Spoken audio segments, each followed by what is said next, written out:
Good afternoon, everyone. My name is Michael Miscoe, and for those of you on the West Coast, good morning. This afternoon, continuing on my theme of addressing post-payment risk areas, I thought we'd take a few moments to talk about the CMT, chiropractic manipulative treatment, and manual therapy bundling issue as a post-payment audit risk area. Now, it is not uncommon for chiropractic providers, especially, to perform manipulation and manual therapy in the same encounter. But for commercial payers, where both services are potentially covered, you need to be cautious about that code pairing because some payers audit that very heavily. The problem stems from the National Correct Coding Initiative, which is developed by Medicare, where they established a bundling relationship between spinal manipulation and manual therapy. Potentially because manual therapy from a CPT perspective includes things like manipulation and joint mobilization and manual traction.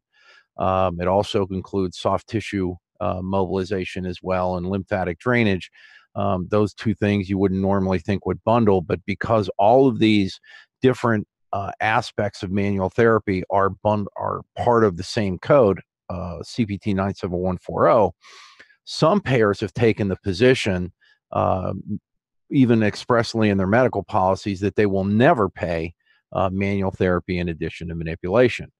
Some have recognized the bundling relationship, and they'll only pay manual therapy when it's reported with modifier 59 in circumstances where it's billed in addition to a spinal manipulation.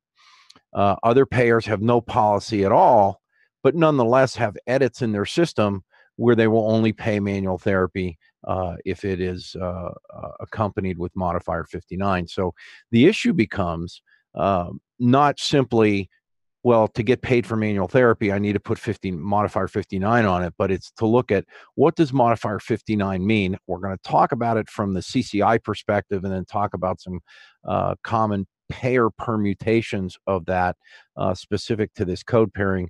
And then finally, we're going to talk about some treatment alternatives that'll avoid the reporting of these two services on the same day. Talk about it from such that you can minimize your post-payment risk. Now, modifier 59 is fundamentally described as a distinct procedural service. And the description in CPT goes on to, and I apologize for reading, under certain circumstances, the physician may need to indicate that a procedure or service was distinct or independent from other services performed on the same day. Modifier 59 is used to identify procedures or services that are not normally reported together, but are appropriate under the circumstances. And here's where the fun part comes in. This may represent a different session, meaning a different treatment session or patient encounter, different procedure or surgery. Okay, we're going to hold on that. Different site or organ system, separate incision, excision, which is inapplicable, separate lesion or separate injury or area of injury and extensive injuries not normally encountered or performed on the same day by the same physician. So some of the key components here, different session usually doesn't apply. Different procedure, certainly manual therapy is a different procedure than manipulation.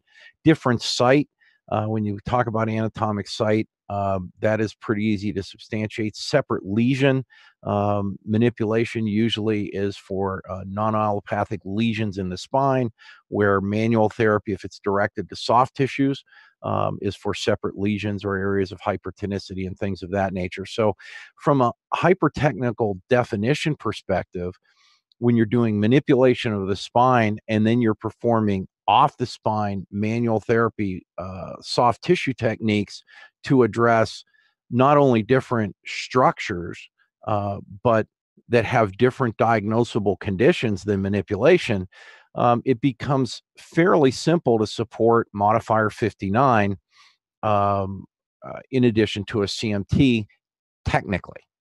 Okay. Now, the practical rule is that most payers consider 59 only appropriate, for example, if you did manipulation in the neck and a manual therapy technique I call it 2 degrees of separation, like say in the lumbar spine. In those circumstances where it's permissible, most payers would recognize that that would be an appropriate use of the 59 modifier, but they'll sometimes throw in a twist, specifically that not only do you have to perform it in a separate body region, notice the transference from anatomic site to body region, but they need you to demonstrate why you didn't do manipulation in that portion of the spine. So it gets a little quirky. I mean, fundamentally, you have to understand that payers hate that code pairing and they audit it very heavily. So if and when you're ever going to bill it, I wouldn't A, do it routinely, but B, when you did, fundamentally, I'm looking for manipulation in one region of the spine, manual therapy in a completely separate region of the spine, and also documenting why manipulation was contraindicated.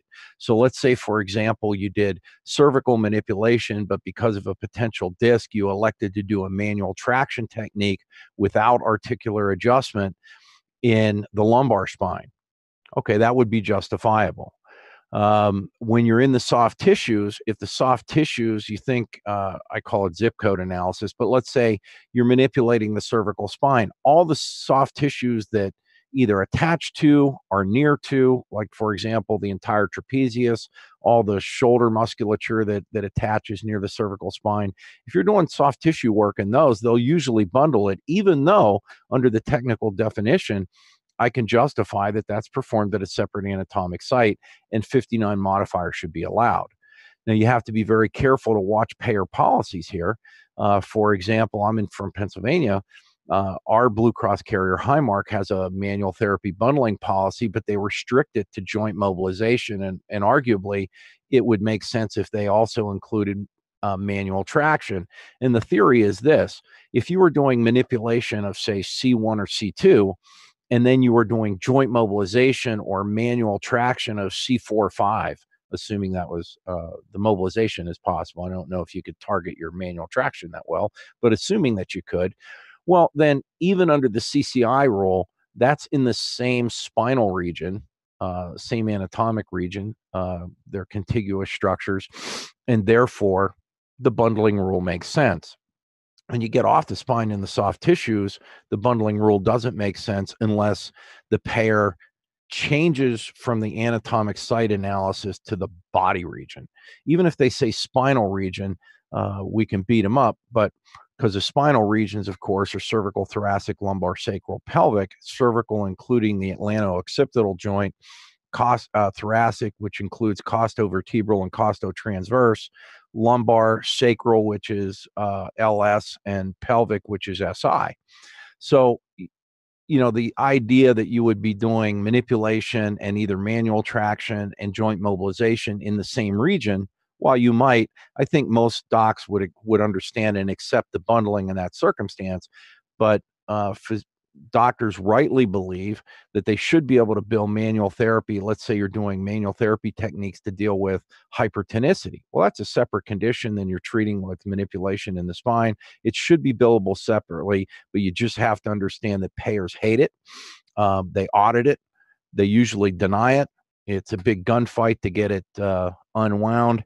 And sometimes we can win a favorable settlement and sometimes we can't. It depends on what other issues are going on in the case. But understand it is very heavily scrutinized. So then the question becomes, well, if you want to address these problems manually, how do you do it? You could treat, for example, hypertonicity with electric stimulation. There's no bundling, but if you do not use electrical modalities or those types of modalities in your practice and you do everything hands-on, consider doing active stretching techniques. Contract, relax type things, resisted motion, any type of active technique, sets and reps that would legitimately permit you to code that as a therapeutic exercise, CPT 97110.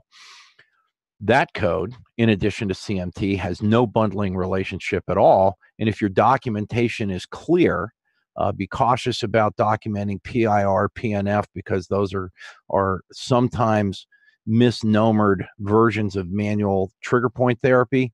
If you're doing true PIR, PNF, those are active techniques. But my advice would be to document that you're doing, for example, isokinetic or isotonic contractions against resistance in X plane of motion.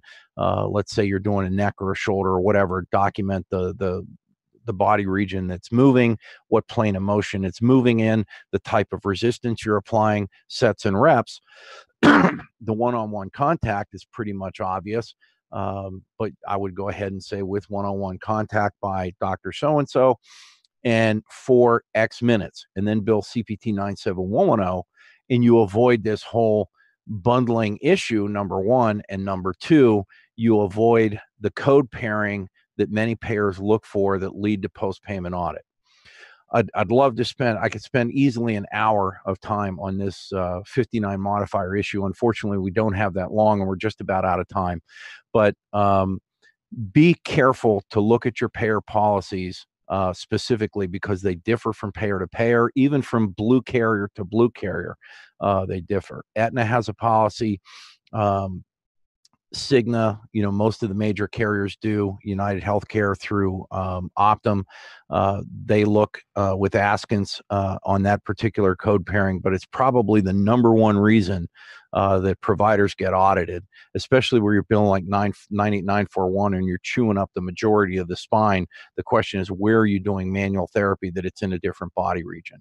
And that's why they audit it. Of course, once they start the audit, then God only knows what they're going to find relative to medical necessity and all kind of hyper-technical documentation issues that we'll have to sort out. So if you can avoid that code pairing and or keep your incidents of use down to a minimum and only use it where it's in a separate body region, and you document why manipulation was contraindicated in that region, if you follow those rules, you won't be billing it very often. And if you have the opportunity to, and it's appropriate for the patient, consider doing therapeutic exercises as an alternative to passive manual therapy. That's all we have time for today. Be sure to tune in next week. I believe, well, I'm not going to take a guess as to who's on, but I'm sure it's going to be great. Be sure to tune in for it, and we will see you in about 6 weeks. Thanks so much, and everybody have a great day.